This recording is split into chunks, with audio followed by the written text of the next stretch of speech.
Guys, we have so much to catch up on.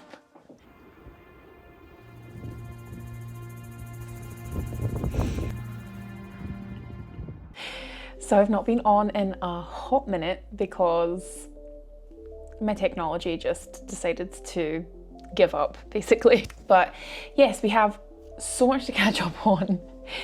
I have been in Scotland for the last 2 weeks, so I'm going to show you all of that. The book that I'm writing is set in Scotland, and I was able to visit some of the places that really inspired different parts of the story. So I'm feeling like really jazzed up and ready to get right in. So that's all really exciting. I'll show you some of the places that inspired different parts of my book. So 2-week writer's retreat in Scotland.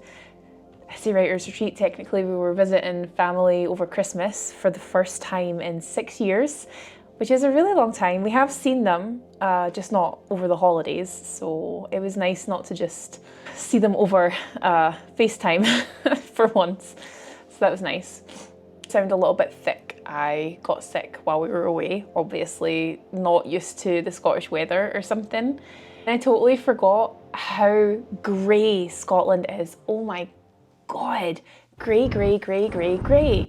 Like the sun barely even rises. Like, so here's your horizon and the sun, I mean, it was like 11, like noon, that kind of time. The sun was like barely even like here above the horizon. And so it sort of comes up like, and then right back down again. So it was just really dark the whole time. It's so weird. Yeah, so it was pretty gloomy. It was pretty cold. I'm not gonna lie. There were times when my old gimbal was fighting for its life against the Scottish wind. I'm feeling 2025 is gonna be my year. I've decided, that's it.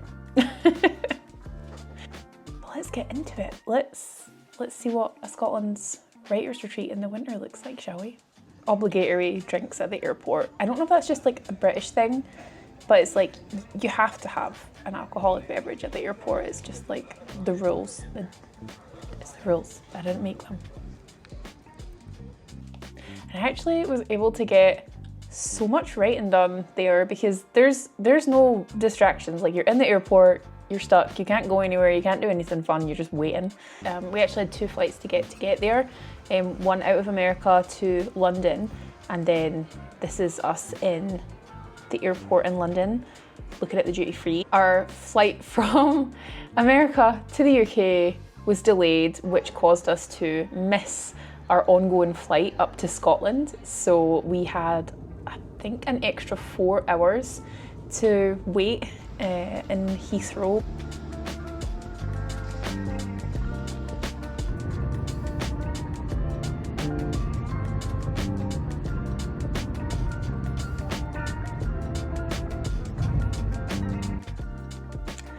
This might not look like much to some of you, but this is the first stop that we make every time that we go home to Scotland. We stop and get fish and chips from the chippy, and it's just the best thing in the world. On it, we have salt vinegar and brown sauce. For my American friends, brown sauce is kind of A1 steak sauce or something, that kind of thing, but just trust me, with the salt and the vinegar, it's just...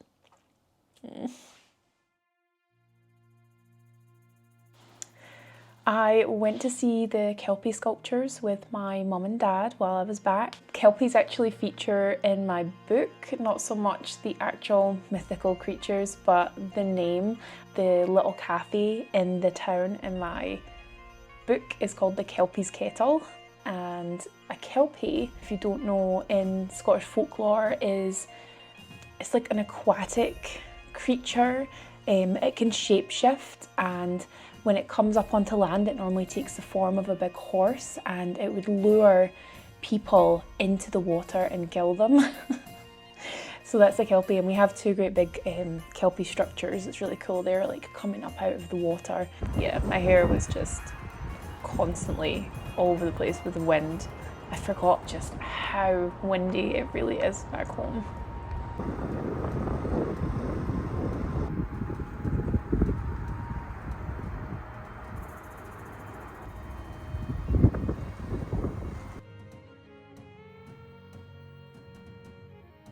the sun never got any higher the whole time we were back than it is in this video clip. So weird, I don't really remember that, even though I grew up in Scotland. I guess I was just used to it and didn't realise that it was any different anywhere else. Definitely something I need to remember when I'm writing my book. The sun is not going to be high in the sky if I'm writing in the winter. This bridge goes over the Firth of Forth, the Forth estuary, so it's a great big river that comes down and opens up into the sea, and that is another area that is going to be in my book.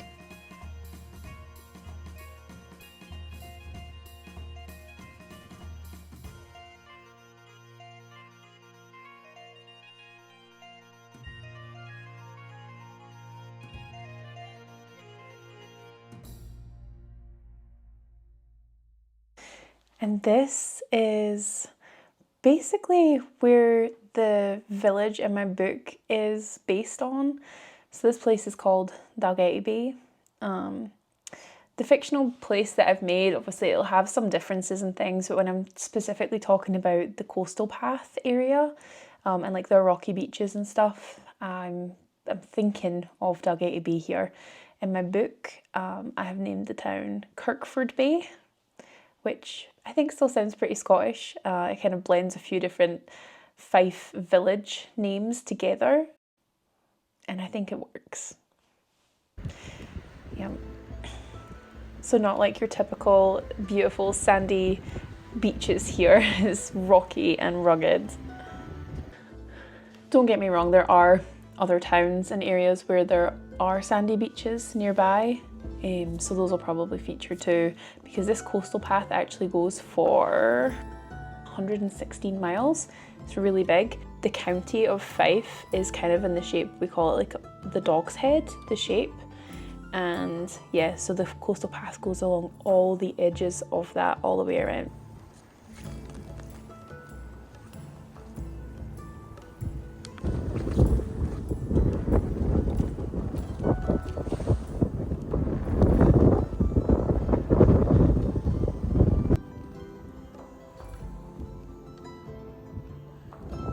It's literally 12 o'clock, midday, and the sun,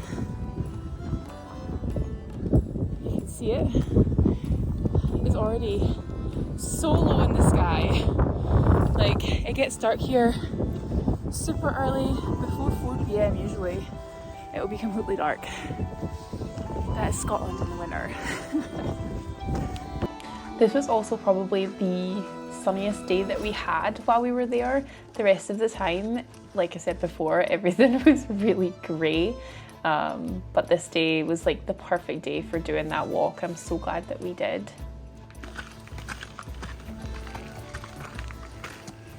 So this little area that we're walking around now, I'm going to read this on my phone so I get it right.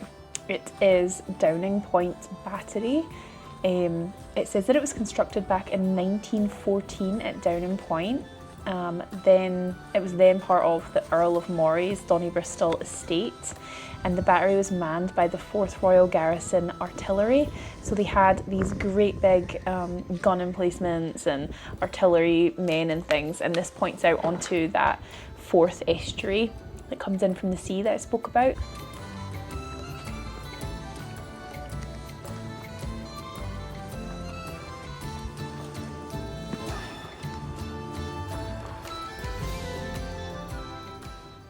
So I am one of those unfortunate souls that has aphantasia, which is basically I can't picture things in my head.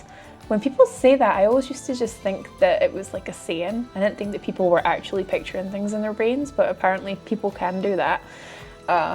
So this trip and getting this footage of the locations that are going to be part of my book has been so helpful. I'm so excited to have those there to help me with describing things and getting it to look right. Hang on, my dog's crying. We have a senior dog and she just woke up from a nap, and I think she was kind of confused as to where everyone was. She was just crying outside my door. So she's with my husband getting cuddles and is totally fine now. What was I talking about?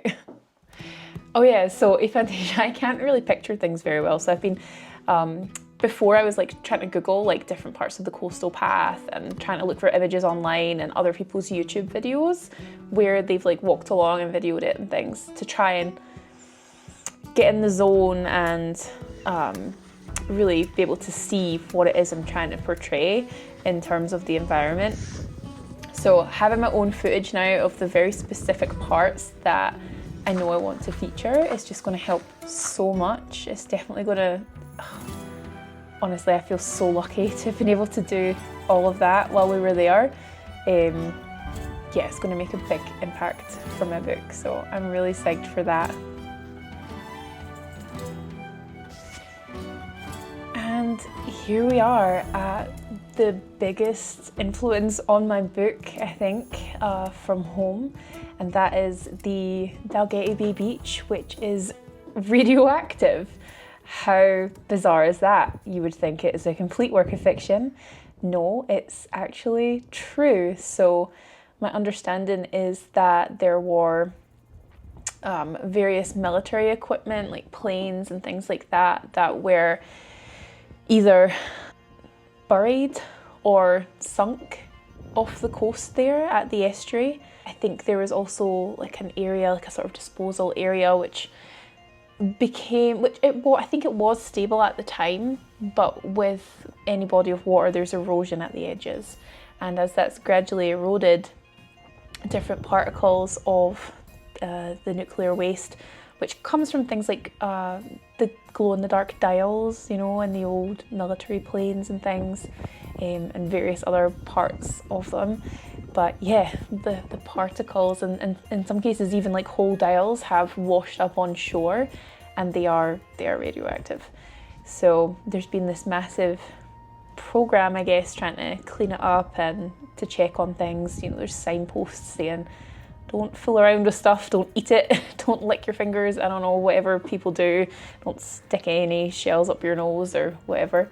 Yeah, this is kind of the basis of my book. It's going to be based around this radioactive, contaminated beach that everyone's just kind of like, whatever, it's been there forever, there's no issues with it. But what if, right? Like, what if the erosion got really bad and even more particles were released and we didn't realise? And what if that had an effect on other things, which then, you know, has this cascading spiral of disastrous events? So yeah, that is basically my book. I don't want to go into too many details. It's kind of dystopian, it's kind of climate fiction, because, you know, you have like, we're talking about, you know, the environment with the radioactive waste being dumped there and how that's causing problems.